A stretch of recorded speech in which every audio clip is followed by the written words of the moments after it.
¿Vieron que en el video de Montevideo dije esto? Uruguay mucho tiempo estuvo disputado entre lo que era el Imperio Español y el portugués. Montevideo particularmente era controlado por los españoles, pero los portugueses en su momento incluso hicieron una ciudad que es Colonia del Sacramento, que en algún momento se la mostraré. Y hoy finalmente se las voy a mostrar.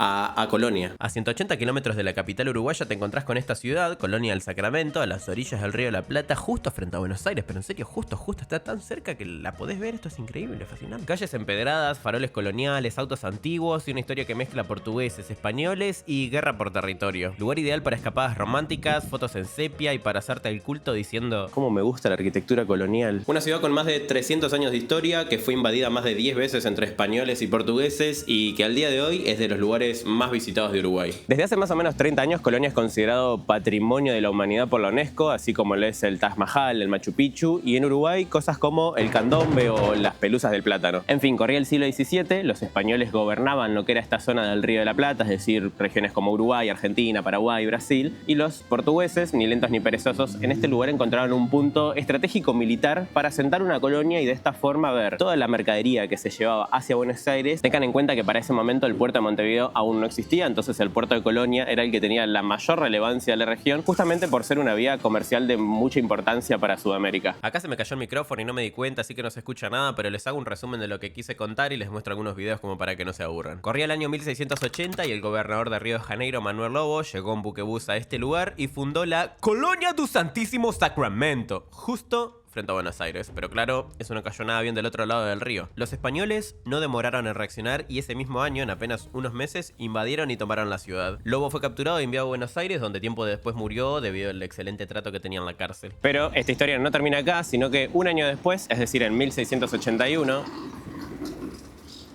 España, por el Tratado Provisional de Lisboa, fue obligado otra vez a devolverle Colonia a los portugueses. Y desde ese momento esa ciudad se empezó a utilizar algo así como una ficha de ajedrez donde los dos imperios peleaban por ver quién tenía el control de la zona. A lo largo del siglo XVIII, Colonia cambió de manos varias veces. En 1705 fue ocupada por España, en 1715 fue devuelta a los portugueses, en 1760 de nuevo ocupada por España, y así entre tratados, guerras y ocupaciones hubo un tire y afloje entre estos dos imperios que duró más de un siglo, se podría decir. Finalmente en 1777, por otro tratado que no me acuerdo el nombre, se le adjudicó completamente a España, hasta que en 1825 Uruguay se independizó y bueno, desde ese momento pasó a ser de Uruguay como tal. El Faro de Colonia es uno de los puntos más reconocidos de esta ciudad, fue construido en 1800 y pico, pero como ven está construido sobre las antiguas ruinas de un convento portugués que se había edificado en el siglo XVII y bueno, a raíz de un incendio en 1700 y poquito, un montón de fechas, no importa, a raíz de un incendio, nada, quedó en ruinas y mucho tiempo después el Estado uruguayo decidió construir este faro. Así las embarcaciones de ese momento evitaban tener inconvenientes porque esta es una zona conocida mucho por lo que son las dunas de arena en el río. Hoy en día tanto el faro como las ruinas conviven como un solo conjunto patrimonial. Incluso desde el faro es donde puedes tener una de las vistas más lindas de Colonia.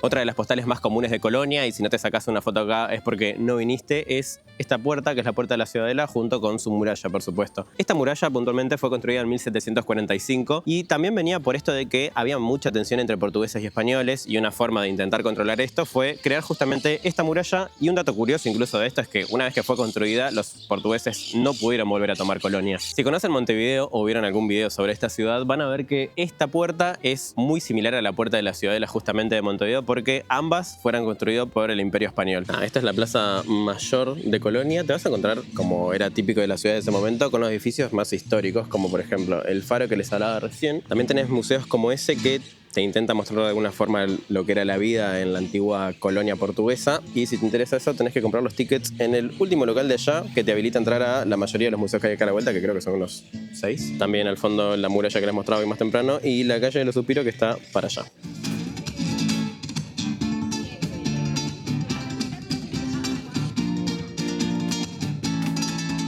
Esta es la postal más reconocida de esta ciudad, que es la calle de los Suspiros. Algunos dicen que tenía este nombre porque acá se ejecutaban a los antiguos prisioneros de la época. Por supuesto que eran antiguos porque eran antes. Y otros porque, en teoría o supuestamente en la zona estaban los burdeles del lugar. Y bueno, ese era otro tipo de suspiro. Algo de lo que no estoy seguro es si los portugueses eran chiquitos, porque yo mido 1,80 más o menos y esta puerta me parece no sé, como muy chiquita. Algo que está bueno de esta ciudad, que al haber convivido dos culturas diferentes, lo ves hasta en las calles donde los portugueses tenían este estilo como de piedra, un poco más desordenado, y por otro lado los españoles tenían este tipo de adoquines. Incluso esto mismo lo ves en el trazado de la ciudad, que les voy a mostrar un mapita, pero van a ver que todo el trazado de la ciudad en sí es como bastante irregular, mientras que los españoles tenían una especie de cuadrícula al momento de marcar las manzanas.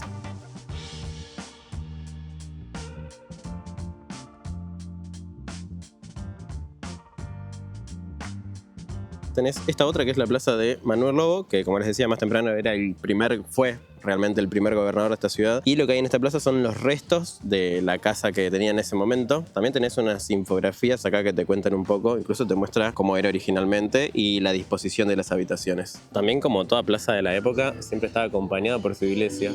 Algo que me gusta mucho de Colonia es que supo mantener y adueñarse de su historia, lo que nos permite hoy en día entenderla mejor. Colonia mezcla pasado, presente, es calma, es historia. Pero decime vos, ¿hace cuánto no te tomas un respiro? Espero que les haya gustado esta recorrida por Colonia y algunos datos históricos. Si hay algún lugar de Uruguay que crees que tenga que visitar, nada, decímelo y me despido porque voy a comer.